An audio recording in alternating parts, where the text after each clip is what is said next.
I love technology. I'm pretty sure most of us do too. It allows us to do things that we once thought of to be impossible. For example, finding a McDonald's with a working ice cream machine. Everybody knows the rage, despair, distraught, and even pain that comes through when going through a McDonald's drive-thru and ordering an ice cream just to be hit with. Our machine is broken. But luckily, technology has found a solution. Specifically with the iCheck app, users submit reports on whether or not a certain McDonald's has a working or broken ice cream machine, allowing users to finally prevail against a tyrannical corporation known as McDonald's. But another example of a revolutionary app, one that we all know, is YouTube. YouTube allows us to connect and share information like never before. It allows us to do it in a video format. But there is one thing that both YouTube and iCheck have in common. They both use artificial intelligence, or AI for short. While iCheck uses maps, YouTube uses algorithms. But the question arises, how did we get here? And what is there to come? So today we'll be discussing exactly that by going over the evolution of artificial intelligence. By first, going over the background on AI. Next, going to the application on AI's evolution and AI's current status. And lastly, the implications of AI's constant improvement. To start, we must first define artificial intelligence. According to IBM Cloud Education, published of June 2020, AI leverages both computers and machines to mimic problem-solving and decision-making capabilities of the human mind. Simply put, a machine meant to solve a problem. However, AI can't put to one simple little box. AI isn't just big chunky metal robots such as the Terminator, but can also be software programs. And that's actually where the first AI ever comes into play. In 1952, Arthur Samuel, who was a pioneer in both computer gaming as well as artificial intelligence, made the first AI ever.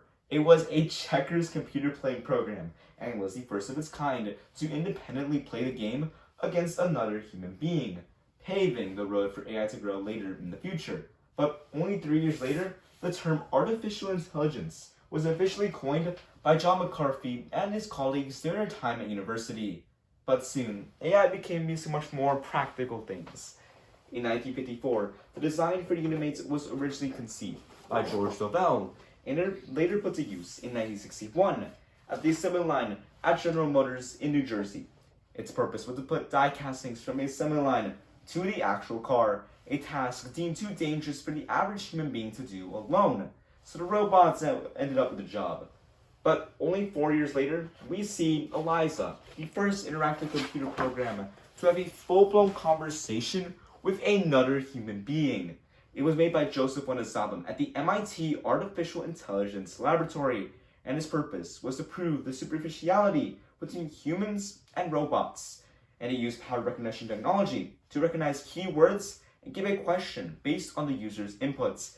And in all honesty, the technology was extremely flawed.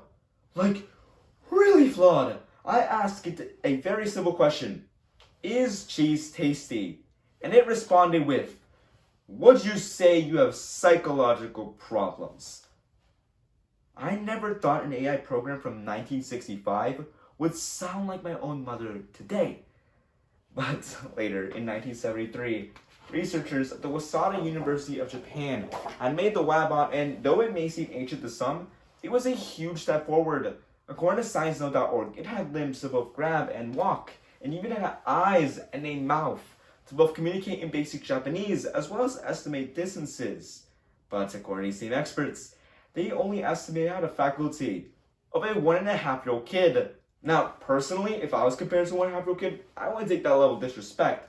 But it did take 45 seconds to take one step, so maybe it wasn't that far off. But later, in 1988, we see this monstrosity, otherwise known as Satan. Kismet, was made by MIT and in 1988 and was used to demonstrate social and emotional interaction that we see and use on a daily basis. And according to the same experts, they only estimated it to have a cartoonish face and a squeaky baby voice. Imagine this thing in the middle of the night, just speaking to you in a squeaky baby voice. No! No! But the last step in the evolution of AI was only 12 years ago. Siri, the virtual assistant for Apple iOS that can do general things like call your mom, letting her know you're late to the bus stop for the 4th day in a row, even though you never left your bed. Or, find the weather. But more importantly, Siri brought in investors and customers into the AI industry, such as Samsung's Bixby, Amazon's Alexa, and Google's, Google.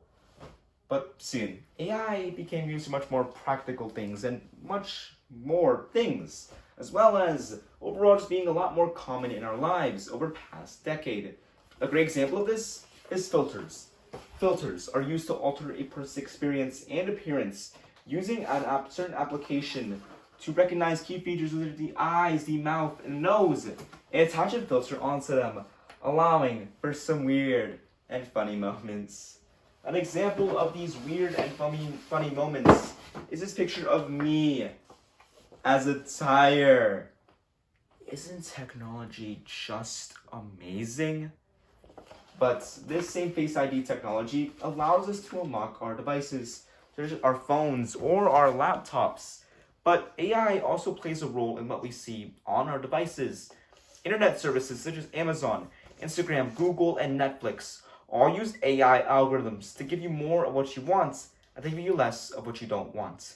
This is a phenomenon known as filter bubbles, a constant online echo chamber of only getting what you want.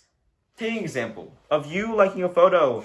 Let's say you like this photo of a dog dressed up as Chucky. You'll get more dogs dressed up as Chucky. But although you may be shown content that pertains to you, you slowly trap yourself in a dangerous echo chamber that can be difficult or even dangerous to escape.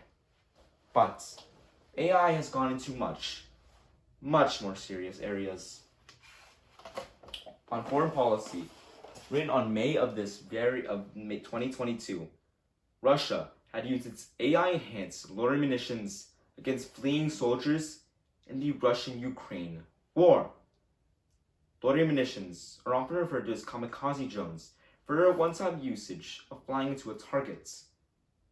Loitering munitions, according to Brookings Institute, have autonomous capabilities, fly in the air for some time. They identify a target and attack. But the worst part is this isn't the first time an event like this has occurred. The United Nations had reported that Turkey, on March of 2020, had used its Cargo 2 type drones against fleeing soldiers in the Libyan civil war.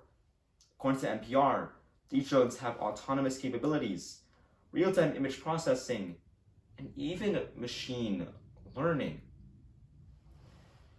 What used to be thought of as a dystopian future is now today's modern reality. There are many implications to this all. On one hand, AI is being used for such good, for many different convenience items, but also being used to harm, to destroy, and commit atrocities across the globe. But AI hasn't lost its hope just yet. Recently, artificial intelligence has sprung into the medical industry and is allowing us to do things that we once thought of to be fully impossible. Specifically, increase the quality of care for millions, if not billions of patients, effectively allowing us to increase the quality of treating, preventing, and catching diseases. Specifically, AI has multiple purposes in the medical field, but the most fascinating is medical imaging. As a study done by a Tulane University found that AI researchers created an artificial intelligence program that could recognize and diagnose colorectal cancer, and they tested it, and they found out that it had the same capabilities of diagnosing as a pathologist. And not only that, there's been other studies. For example, Stanford made a study making an artificial intelligence recognize the best way to treat a specific type of cancer. The cancer in the test was lung cancer, and they had 2 patients, and they gave each one a specific treatment to fight that form of cancer. This is allowing us to truly beat cancer, one of the world's largest killers. AI is quite heavy. There are many pros, and there are definitely many cons. But I can't give my opinion on which one is better, the pros or the cons. No, like, actually, like, I can't give my opinion on that. Like, that's like the whole point of info.